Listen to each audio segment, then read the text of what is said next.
Vanessa Reeves had mastered the art of reading people, boardrooms, negotiations, hostile takeovers. But sitting at gate 23, watching her daughter's hands move in quick, graceful patterns, she realized she'd been missing an entire conversation. Ruby was signing something, not the simple hungry or tired Vanessa had learned to recognize, but something deeper, layered with emotion Vanessa couldn't name. Before she could pull out her phone to look up the unfamiliar signs, a man with kind eyes knelt beside them. His hands answered Ruby in the same flowing language, and her daughter's whole face transformed, lit from within in a way Vanessa hadn't seen in months. They were talking, really talking, the kind of conversation that makes you forget the world around to you. And Vanessa realized, with a quiet ache in her chest, that she was standing on the outside of her own daughter's world. What was Ruby saying that made her smile like that? The flight to Bozeman had been Vanessa's idea, though she couldn't quite remember when desperation had turned into an actual plan. Somewhere between the third therapist who gently suggested she meet Ruby where she is, and the custody mediation where Preston's lawyer had used the phrase communication barriers 6 times, she'd booked 2 tickets to Montana. A week away from everything, just her and Ruby. No interpreters, no assistants, no buffer between them. The thought terrified her more than any board presentation ever had. Ruby sat cross-legged in the uncomfortable airport chair, her purple backpack shaped like a turtle resting against her feet. She'd had that backpack since she was 4, and despite Vanessa's attempts to buy her newer, more age-appropriate things, Ruby refused to let it go. The fabric was worn thin in places, one of the straps carefully stitched where it had torn last summer. Vanessa had done that repair herself, late one night at the kitchen table, watching a YouTube tutorial with the sound off so she wouldn't wake Ruby. It was one of the few times she'd felt like she was doing something right. The airport terminal buzzed with the usual chaos of a Friday afternoon. Families headed to ski resorts, business travelers hunched over laptops, a group of college students already celebrating something with overpriced beers from the bar across the concourse. Ruby watched them all with the careful attention she gave everything, her dark eyes taking in details Vanessa probably missed. She'd always been observant. Even as a baby. The pediatrician had noticed it first, the way 6-month-old Ruby would track movement, but startle at vibrations instead of sounds. By her first birthday, they had the diagnosis: profound bilateral sensorineural hearing loss. Vanessa had memorized every syllable of those words, as if understanding the medical terminology would somehow make it easier. It hadn't, but they'd adapted. Vanessa had thrown herself into learning American Sign Language with the same intensity she brought to everything else. She'd hired a deaf tutor, bought every book and app available, even joined a parent support group that met Tuesday evenings. For the first year, she'd been diligent, determined. She'd signed everything, narrated their days in ASL, filled their home with visual cues and vibrating alerts. Preston had tried too for a while. But where Vanessa saw ASL as a language to master, Preston saw it as a temporary solution until they could fix the problem. The arguments had started small. Should they pursue a cochlear implant? How much speech therapy versus ASL immersion? Was it fair to raise Ruby in what Preston called a limited world? Looking back, Vanessa could see that the marriage had ended long before the divorce papers were filed. They'd just been signing different languages at each other, neither one really listening. Now, watching Ruby's hands move in patterns she only partially understood, Vanessa felt the full weight of her failures. She'd learned ASL, yes, enough to manage daily routines, enough to ask if Ruby wanted apples or oranges, if she'd finished her homework, if she was tired or cold, or needed the bathroom. Functional language. Survival language. But somewhere in the chaos of building her company from a startup to a firm worth 8 figures, she'd stopped progressing, stopped learning the nuance, the poetry, the emotional depth that turned simple signs into real conversation. She told herself it was fine. Ruby had interpreters at school. They used text messages and FaceTime. They communicated. But there was a difference between communicating and connecting, and Vanessa was only now beginning to understand the canyon between them. Ruby's hand stilled, and she looked up at her mother with a question in her eyes. Vanessa recognized the sign for where and something about time, but the rest blurred together too quickly. She pulled out her phone, ready to type a response, when a shadow fell across them. "Excuse me," a voice said, warm and slightly rough around the edges. I couldn't help but notice. Vanessa looked up to find a man standing a respectful distance away, maybe early 40s, with graying brown hair and the kind of weathered face that spoke of time spent outdoors. He wore jeans and a faded Patagonia jacket, work boots that had seen better days. Everything about him said, "Not from here," or at least, not from the corner office world Vanessa inhabited. But it was his eyes that caught her attention. Kind eyes. The kind that crinkled at the corners when he smiled, which he was doing now, but not at Vanessa. At Ruby. He knelt down slowly, the way you approach a skittish cat, and brought his hands up. Vanessa watched, frozen, as his fingers moved in fluid, confident ASL. Not the careful textbook signs she'd learned, but something more natural, more alive. He was asking Ruby about her turtle backpack. Ruby's whole face lit up. Her hands flew in response, so fast Vanessa only caught fragments. Something about turtles being her favorite, about swimming, about a book she'd read. The man laughed, a genuine sound that made several nearby passengers glance over and signed something back that made Ruby giggle silently, her small shoulders shaking with mirth. Vanessa felt something twist in her chest. When was the last time she'd made Ruby laugh like that? When was the last time they'd had a conversation that went beyond logistics and schedules? The man glanced up at her, his smile softening into something more sympathetic. "Sorry, I should have introduced myself first," he said, switching to spoken English. "I'm Cal Brennan. I saw her signing and thought I'd say hello. My daughter's deaf, too." He stood, extending a hand. Vanessa shook it automatically, her CEO instincts kicking in even as her thoughts raced. "Vanessa Reeves, and this is Ruby." "Ruby," Cal repeated, signing the name to her. "That's a beautiful name, like the stone." Ruby nodded enthusiastically and signed something elaborate. Cal's eyebrows rose. "Oh, your mom picked it. She said because rubies are rare and precious, but also strong, hard to break." He looked at Vanessa with a new appreciation. "That's a pretty thoughtful choice." Vanessa felt heat creep into her cheeks. She had said that once, in the hospital room 2 hours after Ruby was born. She'd been holding her daughter, counting tiny fingers and toes, when the nurse had asked about the name. Preston had wanted something more traditional, Catherine or Elizabeth. But Vanessa had insisted on Ruby. Because rubies survived pressure. They came from deep in the earth and emerged transformed into something brilliant. She'd hoped the name would be a kind of armor. "Thank you," she managed. "Are you traveling with your daughter?" Cal shook his head, something flickering across his face too quickly to name. "No, she's back in Montana with her grandmother. I've been out here in Denver for work, heading home now." He paused, then added, "Actually, I was wondering if you'd mind if I sat with you for a bit. The flight's delayed 90 minutes, and it's nice to meet another ASL family. My daughter doesn't get as much interaction with other deaf kids as I'd like." Vanessa should have said no. She didn't know this man, stranger danger and all that. But Ruby was already patting the empty seat beside her, signing something that Vanessa interpreted as "please," and there was something in Cal's face that seemed trustworthy. Or maybe she was just desperate for someone who could talk to her daughter the way she couldn't.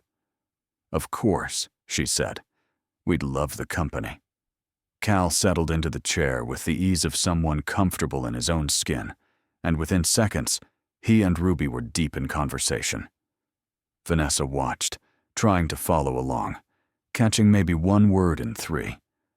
Ruby was telling him about school, about her art class, about something that had happened at recess. Cal responded with the kind of attention most adults didn't give children, asking follow-up questions, reacting with genuine interest. At one point, he pulled out his phone and showed Ruby a photo. Even from her angle, Vanessa could see it was a young girl. Maybe 9 or 10, grinning at the camera with a gap-toothed smile and her hands mid-sign.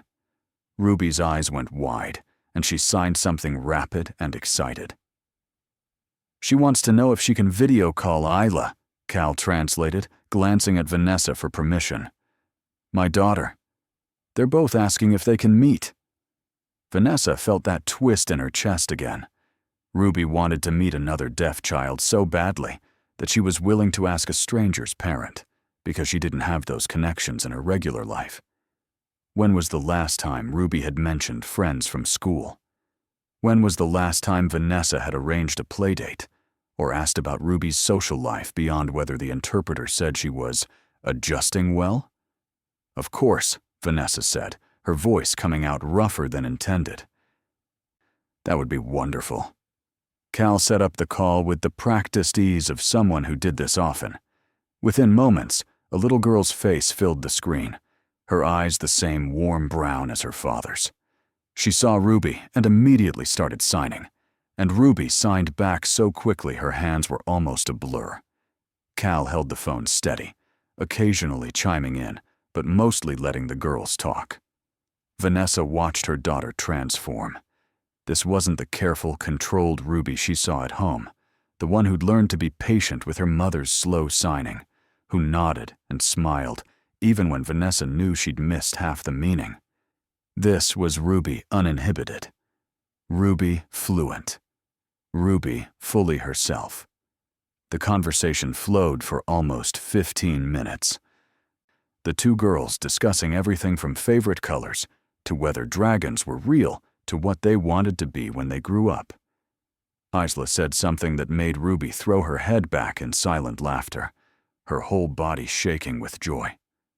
Vanessa felt tears prick at the corners of her eyes and blinked them back quickly. When they finally said goodbye, Ruby sat back with a huge smile on her face. She turned to Vanessa and signed something elaborate, her expressions animated. Vanessa caught the signs for friend, fun, and what she thought might be summer, but the rest was lost. She looked helplessly at Cal, who'd been watching the exchange with gentle patience. "She's asking if she can visit Isla this summer," he translated. "There's a deaf camp in Montana that Isla goes to every year. Ruby would love to go." He paused, then added carefully, "She said she doesn't have any deaf friends at her school, just hearing kids who know some signs." The words hit Vanessa like a physical blow. Ruby's school had a deaf and hard of hearing program. That's why they'd chosen it. State-of-the-art equipment, certified interpreters, a small classroom of students who used ASL. But apparently, program wasn't the same as community. Apparently, her daughter had been lonely in ways Vanessa hadn't even noticed. "I didn't know," she said quietly, more to herself than to Cal. "About the friends, she never said." "Did you ask?" Cal's voice was gentle, but the question landed anyway. Vanessa opened her mouth to defend herself, then closed it. Had she asked? Really asked? In a way that invited honest conversation? Or had she just checked boxes? School good? Homework done? Any problems? All questions that could be answered with simple yes or no, with signs she definitely knew. She'd been conducting a daily status meeting with her 6-year-old daughter instead of actually talking to her.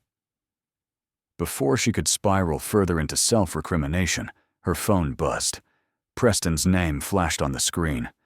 She silenced it without looking at the message. He'd been calling and texting all day, ever since she'd told him about the Montana trip. Not asked. Told. Because legally, she didn't need his permission for a week-long vacation, and she was tired of asking for approval to be a parent. The phone buzzed again. Then again. Cal glanced at it, then back at Vanessa, his expression carefully neutral. "Sorry," she muttered. "My ex.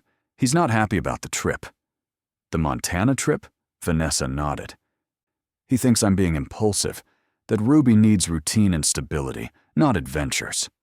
She didn't add the rest of what Preston had said, that Vanessa was compensating for guilt with grand gestures, that she should spend less time planning exotic vacations and more time actually learning to communicate with their daughter, that he was considering filing for primary custody because Ruby deserved a parent who could actually understand her. Cal made a thoughtful sound. "Does Ruby like routine and stability?" It was such a simple question that Vanessa almost laughed. Did Ruby like routine? She had no idea. Her daughter ate the same breakfast every morning, followed the same bedtime ritual, wore the same purple turtle backpack every day. But was that preference or just learned behavior? Was that Ruby being Ruby? Or Ruby being what she thought she was supposed to be? "I don't know," Vanessa admitted, and the honesty of it felt like defeat. Cal didn't respond right away. He watched Ruby, who was now drawing something on her tablet, her tongue poking out slightly in concentration. When he spoke, his voice was quiet enough that Ruby wouldn't have caught it, even if she could hear. "My wife left when Isla was 2, he said. Said she couldn't handle having a special needs kid." He made air quotes around the phrase, his mouth twisting slightly. "I was working corporate back then.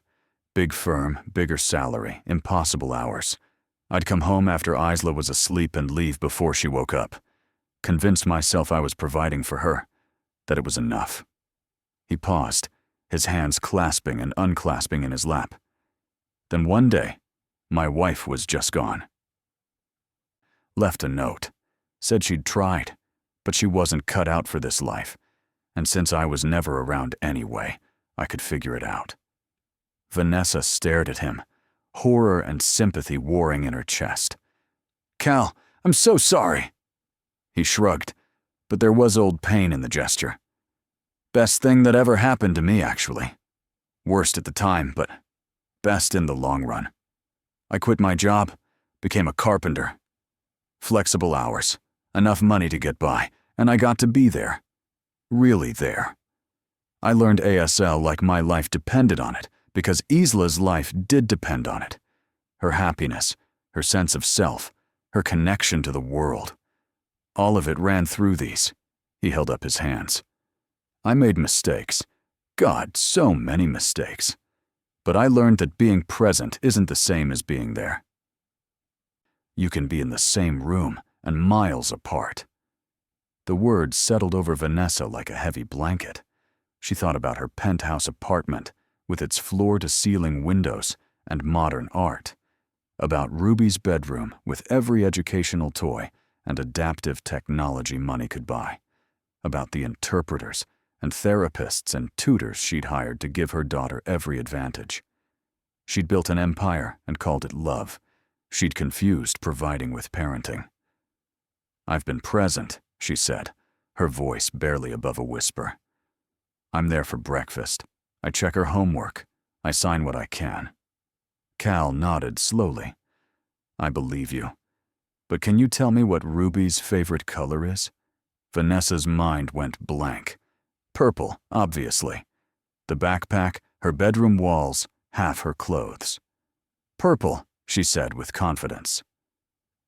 Cal smiled and signed something to Ruby, who'd looked up from her tablet. Ruby's hands moved in response, and she giggled silently. Cal looked back at Vanessa. "She says her favorite color used to be purple, but now it's teal. Like the ocean. She changed her mind 4 months ago after you took her to the aquarium." 4 months ago. Vanessa remembered that day. A Saturday, rare unscheduled time, and she'd suggested the aquarium on a whim. Ruby had been mesmerized by the jellyfish tank, pressing her hands against the glass, her eyes wide with wonder. Vanessa had taken photos, posted one to Instagram with a caption about quality time, then spent most of the visit responding to work emails on her phone. She hadn't noticed her daughter falling in love with a new color. Cal must have seen something in her face because he reached over and squeezed her hand briefly. "Hey, you're here now. You're trying. That's what matters." But Vanessa wasn't sure that was enough. Trying felt like a participation trophy when Ruby deserved a gold medal. Her phone buzzed again, and this time she looked. 3 new messages from Preston, each one more insistent than the last. The last one made her stomach clench. "If you get on that plane, I'm filing an emergency custody motion Monday morning. Ruby needs a parent who can actually communicate with her, and we both know that's not you." Vanessa stared at the words until they blurred. The terrible thing was that Preston wasn't entirely wrong. She couldn't communicate with Ruby, not really, not in the way that counted. She could manage, she could get by, but she couldn't connect. Cal was saying something, but Vanessa's ears were ringing. She stood abruptly, mumbling an excuse about needing the bathroom, and walked blindly toward the restrooms on the far side of the concourse. Inside, she locked herself in a stall and let herself breathe. Just breathe. The walls pressed in. Fluorescent lights hummed overhead. Somewhere outside, a baby was crying, the sound muffled and distant. Vanessa pressed her forehead against the cool metal door and tried to remember why she'd thought Montana was a good idea. She'd imagined long hikes where words didn't matter, just shared silence and natural beauty. She'd imagined hotel rooms with room service and movies with subtitles, Ruby's favorite kind. She'd imagined, somehow, magically, becoming the mother Ruby deserved just by changing location. But you couldn't outrun your inadequacies. You couldn't fix 6 years of missed connections with 1 week in Big Sky country. Her phone buzzed. Another message from Preston. This one just a screenshot of a legal document. He wasn't bluffing. He really was going to fight for custody. And maybe he should. Maybe Ruby would be better off with a father who, whatever his faults, had at least been honest about his limitations. Preston had never pretended to be something he wasn't. He'd said from the beginning that he didn't think ASL was necessary, that technology and medical interventions were the future, that Ruby could live a normal life if they just tried hard enough. Vanessa had fought him on it, had insisted on ASL immersion, on deaf culture, on raising Ruby to be proud of who she was. But she'd been a hypocrite. She'd championed ASL while never becoming truly fluent. She'd insisted on deaf community while never actually connecting Ruby to other deaf children. She'd built a philosophy she believed in, and then failed to live it. A knock on the stall door made her jump.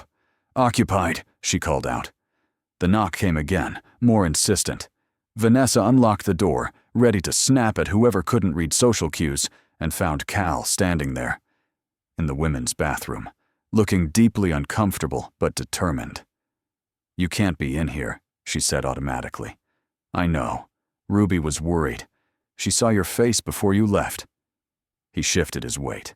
"Look, I don't know what's going on, and you don't have to tell me. But that kid out there loves you. I've been watching her watch you, and she looks at you like you hung the moon." Whatever you think you're failing at, she doesn't see it that way. Vanessa laughed, but it came out harsh and broken.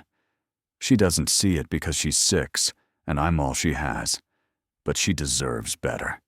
She deserves someone who can actually talk to her, who understands when she's excited or scared or angry, who doesn't need a translation app for their own daughter. The words tumbled out before she could stop them. Her father's right. I'm not enough. I thought I could be. I thought love and money and good intentions would be enough.